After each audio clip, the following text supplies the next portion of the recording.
So previously பார்த்துருப்பீங்க நம்ம இந்த ப்ரீடிங் கேஜ் செஞ்சது, நம்ம பேரட்ஸ் மூவ் பண்ணது, ஃபிளிக்டஸோட கேஜ், இந்த செட்டப்பை பண்ணி எல்லா பேரட்ஸ் லோரிஸ் எல்லாத்தையும் கொண்டு வந்து விட்டதை பார்த்துருப்பீங்க. ஸோ இதுக்கப்புறம் என்ன ஆயிடுச்சுன்னா எங்களுக்கு ஒரு சட்ட சிக்கல் ஆகிட்டு, எங்கள் கேஜஸ் எல்லாம் ஃபுல் ஆகிட்டு பேர்ட்ஸால். நம்ம இவ்வளோ தான் வச்சுருக்க போகிறோன்றது ஒரு லிமிட்டில் ஆரம்பித்து இந்த பேரட்ஸ் வளர்க்க தொடங்குறவங்கட ஒரு இஷ்யூ இருக்குது.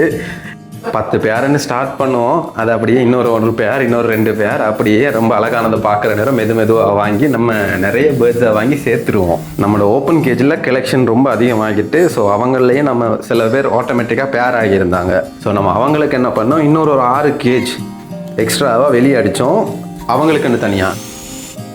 ஸோ இந்த தடவை நம்ம ஒரு சின்ன அப்கிரேட் பண்ணோம். தாய்லாந்து, யூரோப்பியன் கண்ட்ரீஸ்லாம் என்ன பண்ணுறாங்கன்னா, அந்த பேர்ட் ஃபீடர்ஸை வந்து லைக் மெயின் டோர் ஓப்பன் பண்ணாமல் அதை ஸ்லைட் பண்ணி எடுக்கக்கூடிய மாதிரி ஒரு 3 டிஷ்ஷஸ் வச்சு தண்ணி, ஃப்ரூட்ஸுகள், சீட்ஸுகளை தனியாக வைக்கக்கூடிய மாதிரி ஒரு ஈஸியாக ஹேண்டில் பண்ணக்கூடிய ஒரு செட்டப் வச்சுருந்தாங்க. ஏன்னா இப்போ நம்மகிட்ட ஒரு 20-30 கூடு வார நேரம், 30 கூட்டு கதவு டெய்லி 2 தடவை திறந்து மூட்டுறதுன்றது ஒரு பெரிய வேலை.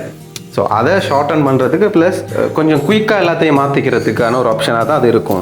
இந்த 6 கேஜ்லேயும் நாங்கள் என்னென்ன பேரட்ஸை விட போகிறோம், என்னென்ன பண்ண போகிறோங்கிறத ஃபாலோயிங் ஆஃப் வீடியோவில் பாருங்கள்.